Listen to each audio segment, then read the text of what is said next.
to award the Male Fighter of the Year. Let's welcome back GAB Chairman Abraham Mitra. Some people might be wondering why the Games and Amusements Board Chairman is here. Well, we help each other, we respect each other, we love each other. Kami ni Manong Butch, he's like a father to me. I learn a lot from him.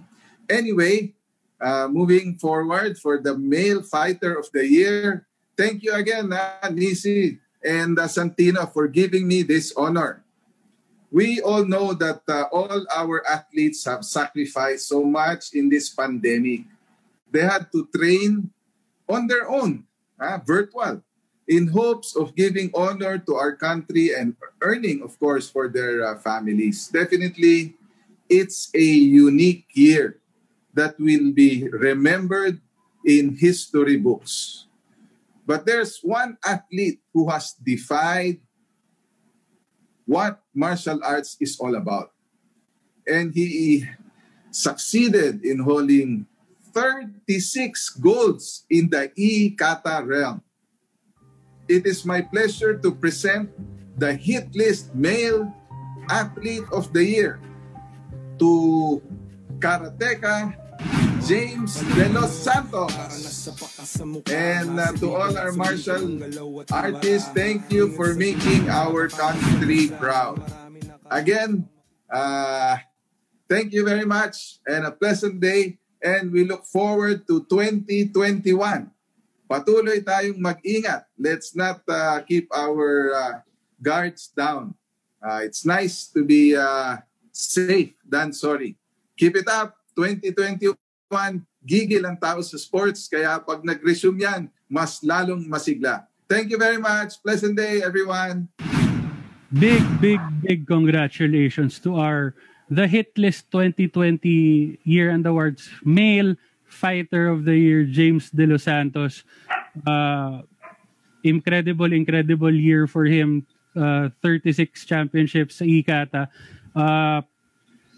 It was a very tight race, kumbaga, no, sa itong final category natin. Of our 4 nominees, si James Delos Santos got 40% of the total votes, while our comeback fighter of the year, Rolando D, earned 30% of the total votes. Joshua Pasio and John Riel Casimero both came in with 50% of the total votes. We had an interesting outcome for Male Fighter of the Year. It was a tight race, like what Santino said. It was a tight race between James De Los Santos and Rolando D. Both men had a remarkable year, just to be clear. But guys, your thoughts on the results of this category. Now let's start with Santino. Like you said, Nisi, we had a very long and spirited discussion about this.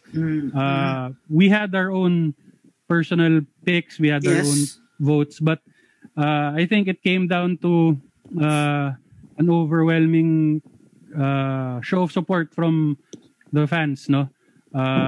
They all recognized yung incredible achievement ni James De Los Santos this year, and while the other 3 nominees are very deserving then of this award, I think si James De Los Santos can lay claim to this award proudly because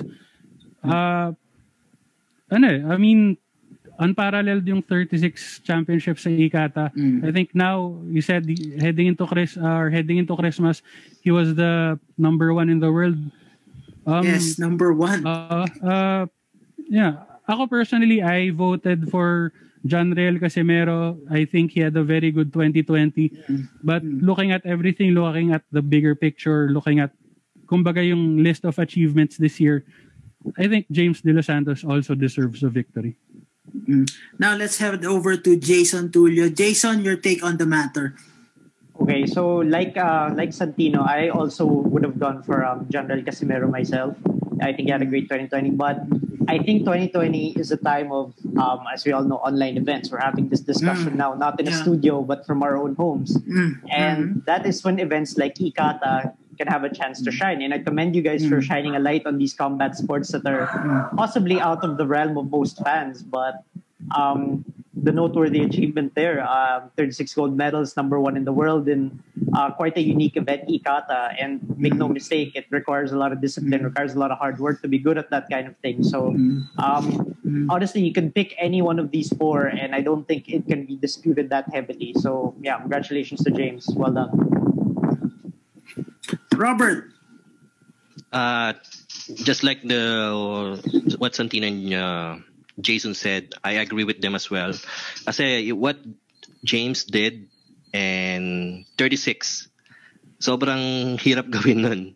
And again, it requires a lot of discipline enabled for you to achieve that kind of performance. And again, he's number one in the world right now. So basically, it will open a lot of eyes. Kasi lahat tayo ngayon nakafocus sa mga basketball, MMA, boxing.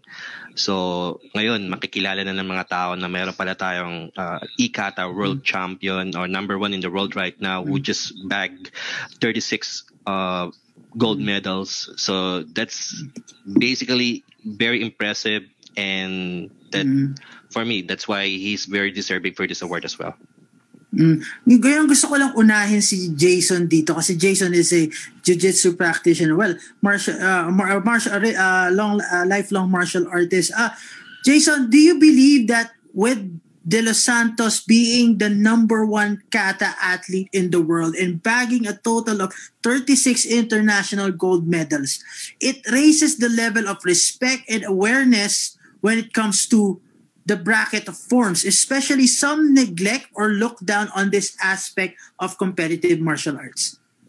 Yeah, definitely. I think it definitely raises the profiles, but you just have to look at the other combat sports that thrive under that format, like wushu, for example. We've had a lot of athletes who thrive in the forms competitions. You could argue that it falls more under performance than combat, but it all falls under the bracket of martial arts. And martial arts have been around for thousands of years.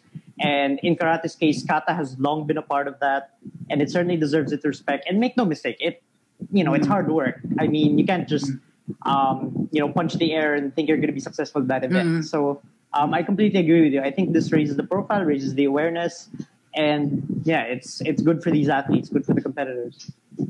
How about you, Santino? Yan nga. Especially now in the time of COVID, yung fact na si James Delos Santos was able to achieve all this shows na Filipinos can also thrive not just in contact martial arts but also in forms, which is, like you said, a neglected part of martial arts. And massive props to Delos Santos for being able to perform well even through all these difficult circumstances. I'm sure for others it would be disheartening not to be able to perform in front of people. Imagine having to perform in front of a camera, in front of a Zoom meeting. Ang galing lang na si James Delos Santos was able to rise above every setback, I guess, na hinarap na this year and be able to succeed at that level. Robert, take it home. Yep. Para sa akin kasi either close contact man siya or not, it still boils down to your discipline as an athlete.